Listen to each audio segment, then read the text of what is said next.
Yeah? How long have I been growing my beard? Well, that sounds like a great intro to a groovy little history lesson about long hair in America. Let's get into it.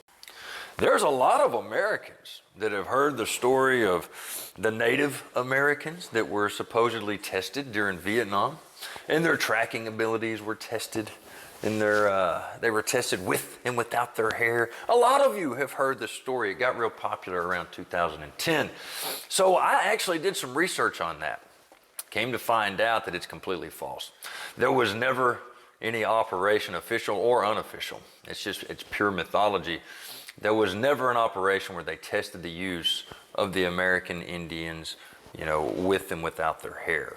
However, all right, if you are an American Indian and you join the U.S. military, yeah, they'll make you cut your hair unless you get into the Special Forces. Now, I always ask myself, why is it in Special Forces units that the military will allow people to have that long hair and beard? And when you understand that going back into Europe, there were kingdoms where if you were a royal heir and they cut your hair, you were no longer a royal heir. Like, hair on men, it was extremely common throughout the entire world. Long hair on men was very common, going all the way back to the Spartans. All the way back to the Spartans. And the fact is, throughout the majority of human history, in most civilizations, only the slaves were made to cut their hair. The free men were easily identifiable because they had their hair and their beards, right? And then if you go back, the Romans were the first ones.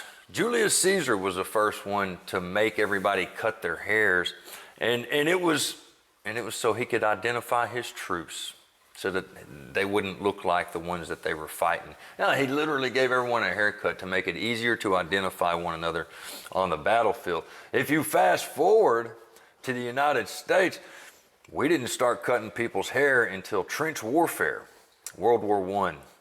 And it was to keep lice and fleas and bugs out of the men's hair. So I argue that today in America, when you see somebody with long hair, then you know that they're probably not infested with bugs. They're probably very clean. No fleas, no lice, no bed bugs at the house. And I enjoy having that long hair. I will always have long hair. I'll grow it as long as I can.